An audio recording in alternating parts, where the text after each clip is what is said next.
Welcome back to Refresh. It's really nice to have you. Karibu sana as we get to engage. You've been on a leadership series.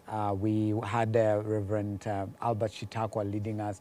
We've spoken about who a leader is, talked about influence, servant leadership. And today we have His Excellency himself together with us. He has amazing enough punchlines. So tulia kabisa. Today we will have quite a very engaging session together with him. But we want to remind you to, go subscribe on our channel at GPT Hebron City.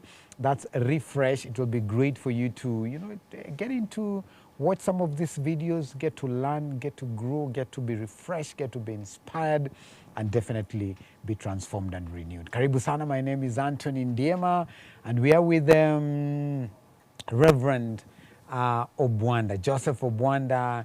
He's many things. He has many hats. He will break it down for us.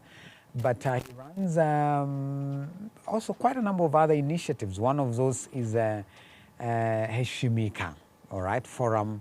We call it His Excellency Forum. He's an author. He's authored many books. A great, amazing speaker, a family man. He's also the chaplain at Kenya Methodist University. Reverend, karibu sana. Asante sana. It is, in many forums, mimi nakuanga nimekaa huku, wewe huko mbele unatuambia. It is great that now I have control finally. I can tell. I can tell. Sasa ni mimi nitakupeleka nakwambia, twende hivi rev, twende pande hii. Well, even in those forums when I'm in front and you are sitting on the other side, we are all in the same room. Right. It's just like a student or a teacher, they are classmates. Umeanza mapema sana. But it's good to have you. Karibu sana. I'm honored to be here. Thank you for having me indeed. Karibu sana. Unajua huku umekuja ukasema huku ndio jua inatokea. Hey, madhambi za huku. Ni kubwa. Kubwa samehe tu. But karibu sana. Asante. You have been well? I'm better than good by God's grace. Amazing. Yes. Your family is doing great. Functional. Wow. Yes. Tell us about what you do. You do many things, Rev. Fundamentally, by the grace of God, I'm a minister. Okay. And in the ministry ordination of the Methodist Church in Kenya. All right. So as an ordained minister, I'm also stationed to continue doing ministry at Kenya Methodist University, Nairobi campus. I'm the assistant chaplain. We have the substantive chaplain in the main campus in Meru. Okay. But my passion is to inspire people to excellence. So whatever permutations of my ministry is to inspire the excellency of God in His precious people. And about 15 years ago, we founded Heshimika Foundation. Heshimika is the Swahili word, from the Swahili word heshima, right, which means respect. Yeah. And so we envisage that it's not important that you're respected, it's more important that you're respectable. And so Heshimika trains and coaches people how to develop within them what it takes for you to be respectable. Right. And we posit 3 things: virtues, values, and principles, VVPs. Right. So virtues, values, and principles of excellency. So we have a master course that we take people through and we train them to become excellencies, because Heshimika is about your excellency. Right. So how do you become your excellency, which is to better your best? And this is premised on scripture. Isaiah 60 verse 15, God says, where you are hated and rejected and no one went through you, I will make you an eternal excellency and a joy of many generations. Amazing. So when we pre-commit ourselves to excellency, then it has a transgenerational impact. So anybody that is serving at the best and the highest level possible is actually paying their debts to the future generations. And so through Heshimika Foundation, we have trained many. I'm glad that you are an alumni of the program. About 13 years ago, you came through the program. And it's been that long. It's been that long. It's been that long. And I'm proud that you are living the pledge. Yes. Because everyone that goes through the program must practically hold themselves to highest possible standards at personal, professional, and patriotic levels. Right. And so personal, professional, patriotic. Yes, those 3 P's are the pillars of excellencies, as it were, in terms of functioning. And so I've authored books that augment the message of personal, professional, and patriotic excellency.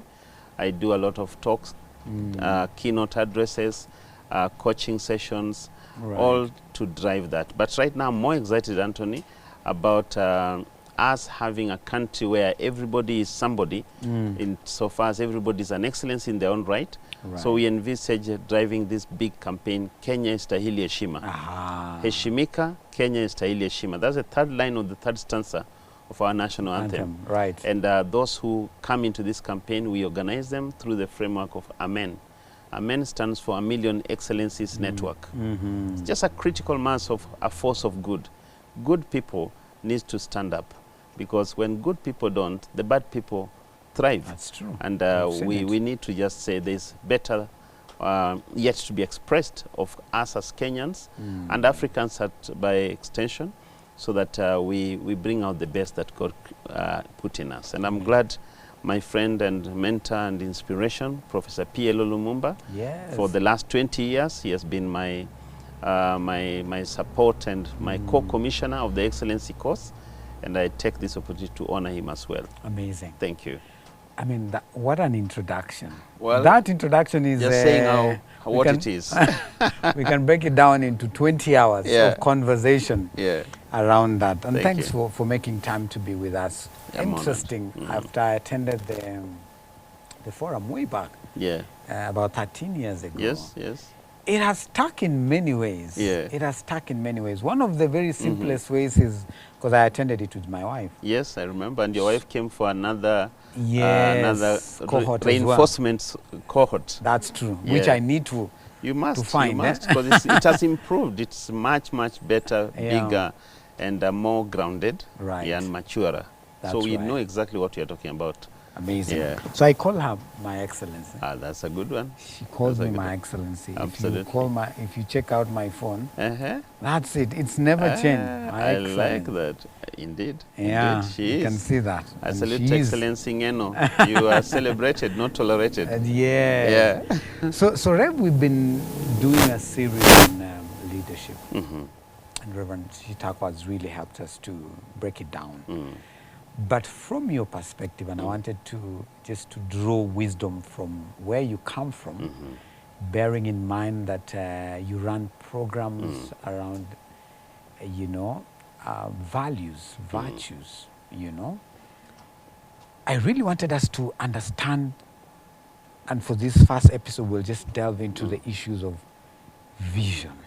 You're very passionate about what vision is and putting it down and running with it. So the power of visioneering, that statement looks like you. Well, I wonder how many others look like me. A very heavy, powerful statement. So why is it important that every leader should have a vision or must have a vision? Let's begin there. Let me say first, just to situate this conversation within leadership, because leadership can be a very arrogant concept. To understand that there are people, fellow humans, who have submitted their lives, their hopes, their aspirations, their dreams, and they sometimes to an extent of their somebodyness to you. Right. It starts having a very sacred component that you actually cannot even call yourself a leader as much as you as much as it is actually some trust that people have given you. So for one to stand even to say I'm the leader, you are arrogating yourself a lot of power. Right. So if we think leadership from that posture, then we start seeing that being whatever, I mean, there are two dimensions I'll look at, and I think I draw this from Dr. John Maxwell, a great guru on leadership. Right. There are two dimensions of leadership. There's personal leader, the person leader, and the position leader. So I know for the most part, when you talk of leadership, we talk of the position. Which John Maxwell says it's actually the lowest. Indeed, that's the lowest in the rank of the 5 areas of leadership. Right. And I think that's something we oftenly miss. And so if you see yourself as a person who has been endowed with certain, as we call them, VVPs, virtues, values, and principles, then you become a custodian and a guarantor, and you are the sounding board. People see themselves in you, so that whatever you say is actually about them more than about you. So then your position is a privileged place where you are able to now express and signpost the people even better. Yeah. And now that's where vision comes in, because the vision is a tool of you guiding the people better. See, God speaks to the prophets, and Malachi, he's complaining about the despondency and despairacy of the society of the day. And God tells him, he says, I'll set myself on my watch, and I will see what he has to tell me, that I may know how to answer what the complaints of the people are. That's Habakkuk 2. And God responds and he says to him, write the vision and make it plain. Whoever reads it will run with it. Right. And if you read Proverbs 29:18, the wise man King Solomon says, where there's no vision, people perish. Yeah. So to answer your question, the importance of a vision is that it is about the people. That's God's antidote for people not to perish.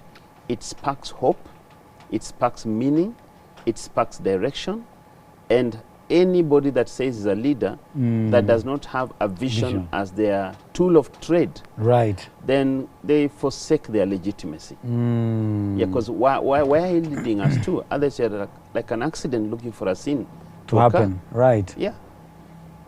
Wow. Wow. So visioneering, that's a contraption of words Yeah. to really mean that you are acting in the present as if you are in the future.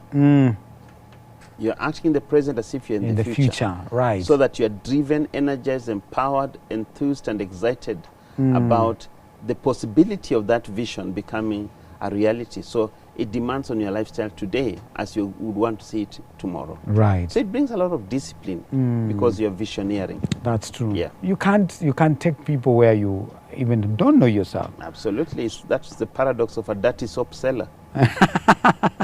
Say that again. Yeah. I mean, can you imagine you're dirty and you're selling soap? It doesn't add up. You are supposed to use a soap. Absolutely. For you to be able to promote it and market it and sell it better. Yeah. Let's talk about this leader who has a compelling vision, which is very, very critical, Rev. How does that compelling vision then inspire the people, push them to a place where it is desired, both for the leader, but also for the people this leader is influencing, or rather he's leading? Yeah, I think how a vision influences is because, number one, a vision speaks to the future. Right. And it speaks to the hope. And when the people of God were in despondence in Babylon, God speaks to them and says, I know the plans I have for you. They're plans of good to give you a hope and a future. Yeah.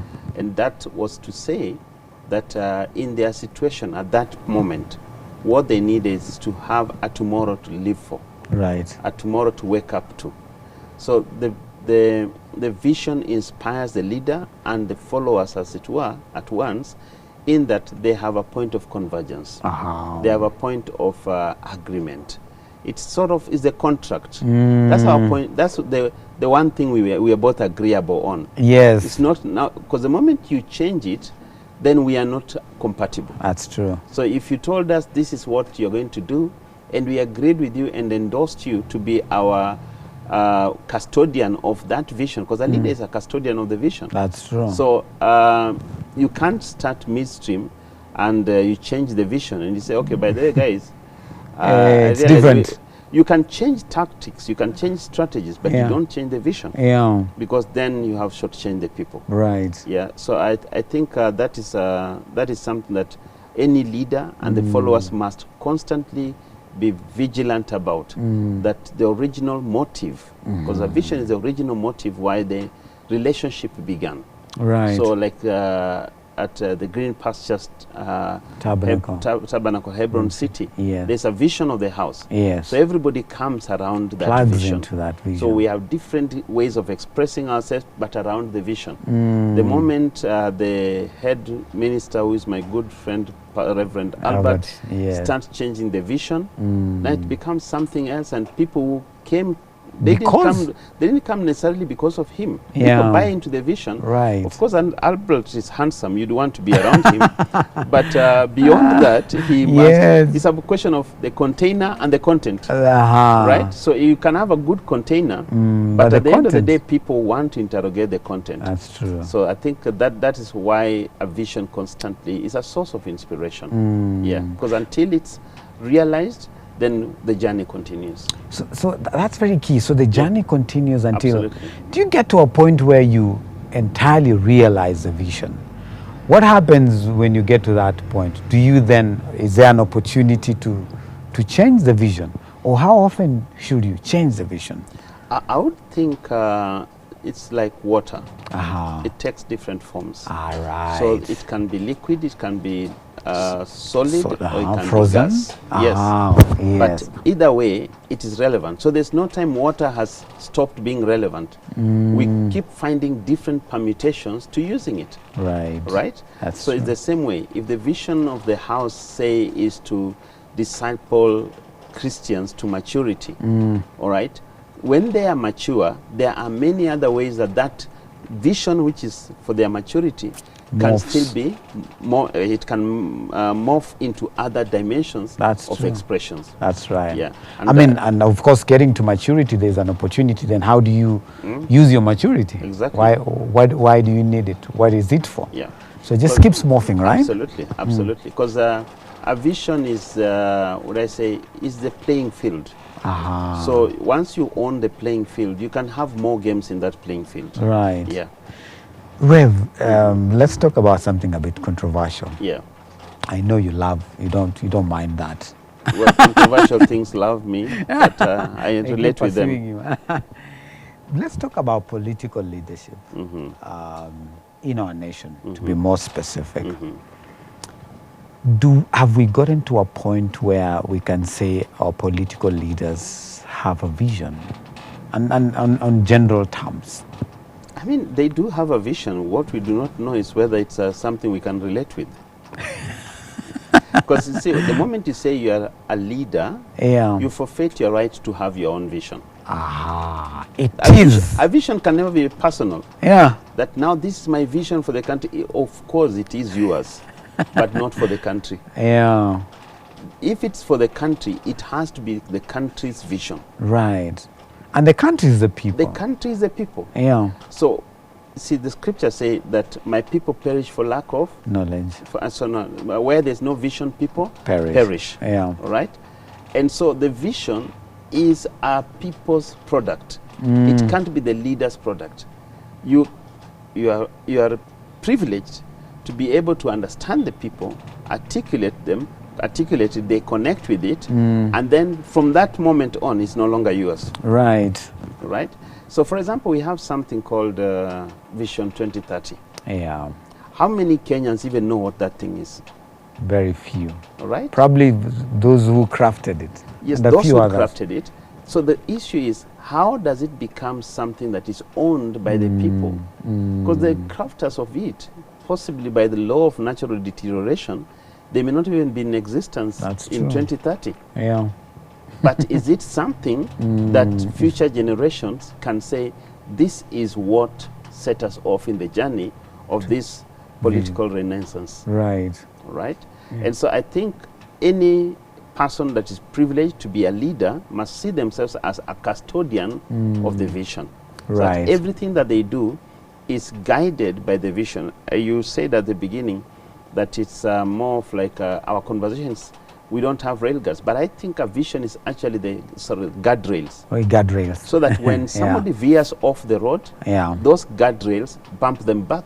Right. So when, thankfully, at the onset of the Vision 2030, if we're talking of this country, there was a lot of activity and a lot of publicity, and a way that it kind of started resonating There was even, I think, Vision 2030 board Right. that was constantly monitoring. Engaging, right. And certain results were registered. The superhighway, which kind of transformed our landscape as far as even business, economic Right. viability. There was the concept of the LAPSET. There was the SGR. There's a lot that even today we are all celebrating because of what that Vision 2030 envisaged. Did initially, right. Yeah. But in between, we have had certain good conversations, and they are for expediency, for that moment, Yeah. right? And it's been said correctly so that those who have no sense of the ultimate become victims of the immediate. Say that again. If those who have no sense of the ultimate, they become victims of the immediate. Wow. And you see, as correctly it's been also observed that most political leaders, they think elections, not Yeah, generations. the cycle. That's true. They They think think elections, elections, not not generations. generations. So it takes That's a so visionary powerful. leader Yeah. to think. See, countries like China, we read that they have visions, even for corporates and organizations, Yeah. that span, I mean, go as far as 100 years down Yeah. the line. Right. A millennium. I Yeah. mean, an entire Absolutely. century. But today, even get some of those people who are saying they are leaders, ask them, what are you about? Where are you taking us to? Most of them, Reverend, will tell you, I want to be re-elected. Yeah.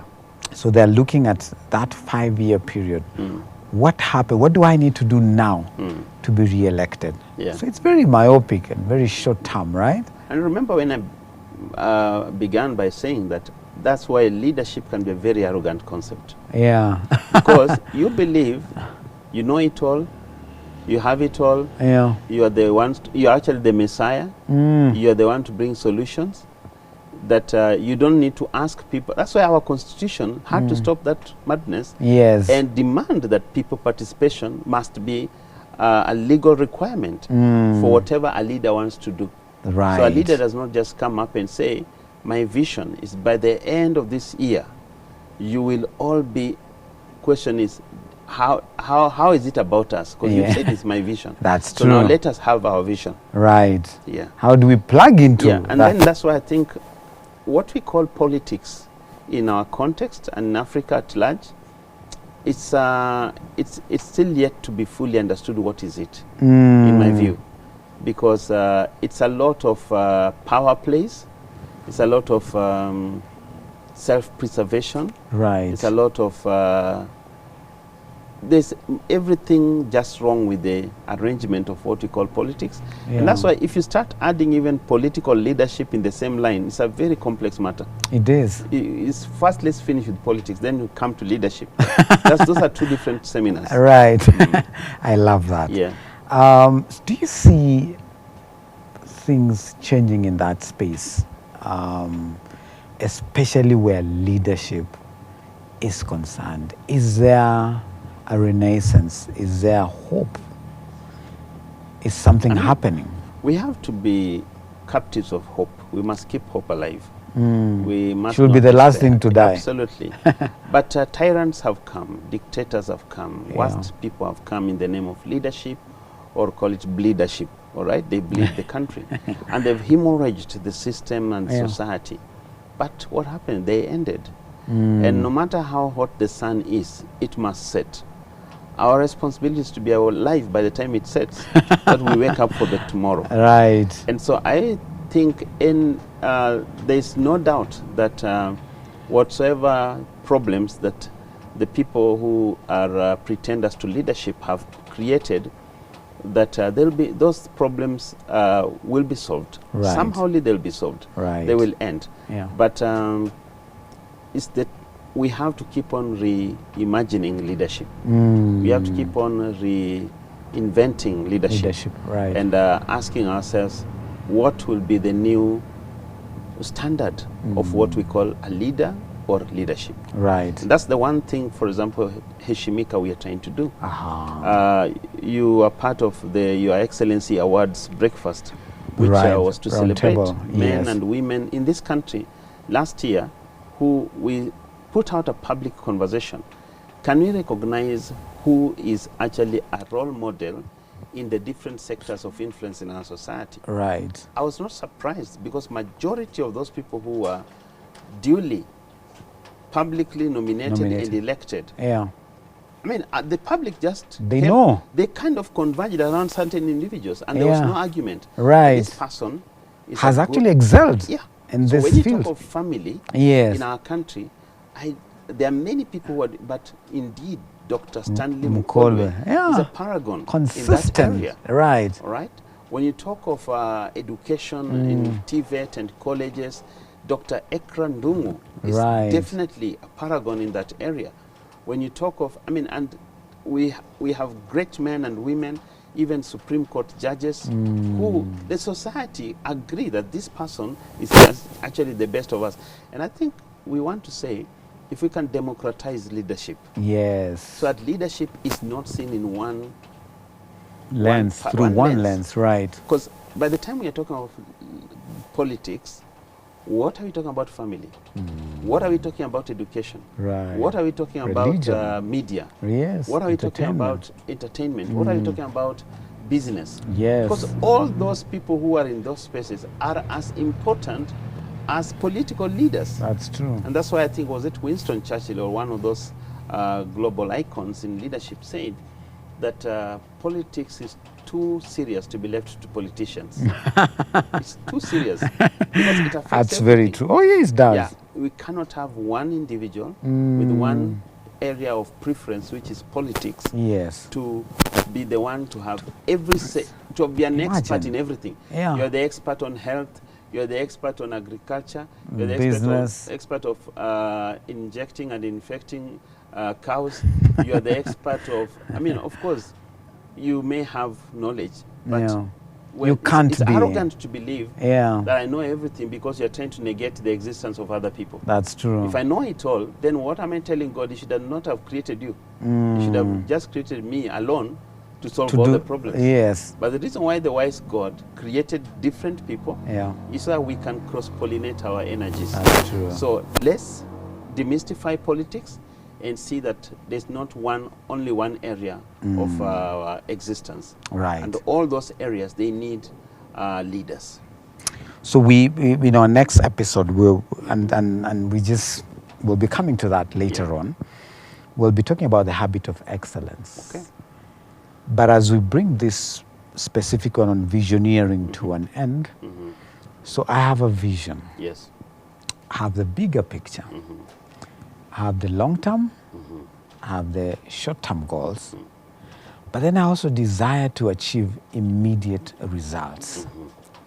How do I collect all this together so that I'm at a place where I'm not losing now, or rather I'm not winning now, because my eyes are entirely on the bigger picture, but even in the short term I'm also winning as I keep going. Right. How do you create that balance?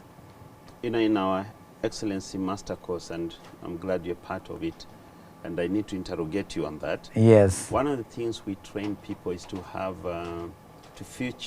present your future. Present your future. Love Live in it. the present as if you're in the future.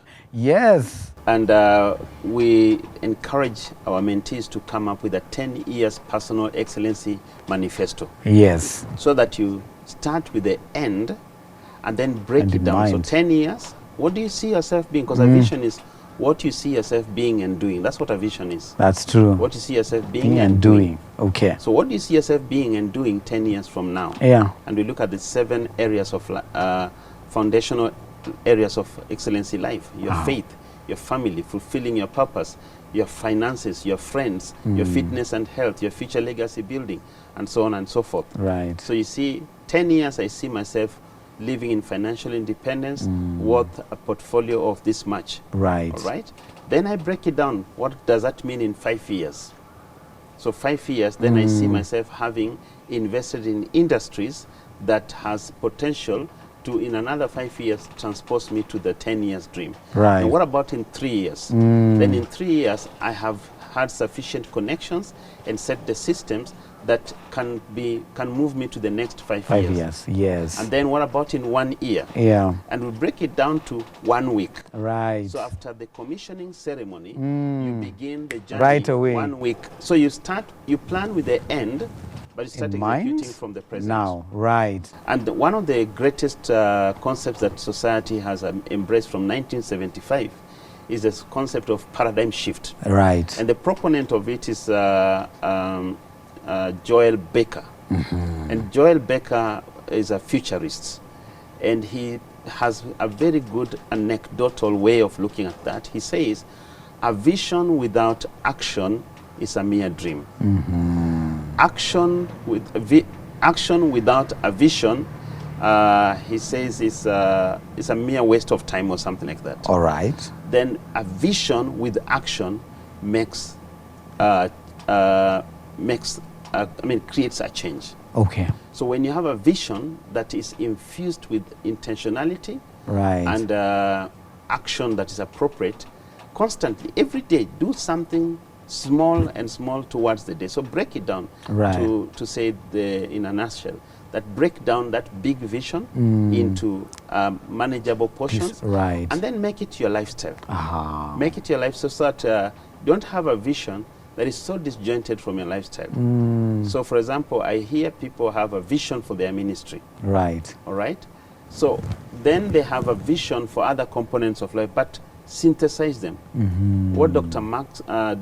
John Stanko calls of have an MDP, Right. a major definite purpose. So then the rest of other things that you do, they all converge around that. They kind of supplement the big picture. I'm a minister. Yes. So all the things that I do, publishing books, training and imparting the VVPs into people, being a Speaking. chaplain, Right. all those motivational talks, all those, they converge at my MDP. I'm a minister. Amazing. And Reverend Albert talks very well about being a minister. Yeah. I define being a minister as being an administrator of grace. Ah. So the more I grow in grace, the more I administer it through the Amazing. different permutations that I have. Wow. And so I think that don't compartmentalize your life. Don't say, now I have my faith life, now I have my ministry life, now I work have life. my professional life. Yeah. There must be a cross-cutting thing that connects all Aligns. of them. So don't analyze your life, synthesize your life. Wow. Because if you analyze, you take one component, but when you synthesize, you put all of them. You know, you're told, don't put all your eggs in one basket. Yes. That's a big lie. Get a big enough basket that can fit all the eggs. Ah. Don't be a jack of all trades. What if you have all the trades under the franchise name of Jack? Yeah. I love that. Yeah. Pun intended. Rev, thank you so much. I love the breakdown of the 10 to 5 to 3. And everything you do every day adds to the bigger picture. Yeah. And it needs to be a lifestyle. It's shocking that only, 7% of people in the world have written visions. How many? What percentage? 7%. My goodness. Yeah. So the rest And of... statistics are there to prove that those who write it Yeah. perform much better than those who don't. 93%. 93% of Are even clueless. you, I know you have written because you came through our program. I did. Majority- I need to refresh Majority myself. have not written. My They have goodness. memorized it, Yeah. and when they face stress, they blink and the vision is gone. So out of all these guys here recording, I don't know. Yeah. So 1, 2, 3, 4, Yes. 5, 6, 7. Okay, let's Probably look it's at just one who has written, and it's you. You know who it is. Rev, thank you very much. Thank you, We continue with the conversation. We'll be talking about the habit of excellence, Yeah. leadership and the habit of excellence. But Rev has said we will be posting the contacts right there. Please, it is very important for you to join this so that you're able to see then how to break down your vision into palatable pieces so that you become one of the few who are in the 7%. I pray that we keep getting better. Absolutely. Thank you so much. Let's meet in our next episode. Remember, our YouTube channel is at GPT Hebron City. So connect with us and get amazing, amazing content. Barakatele.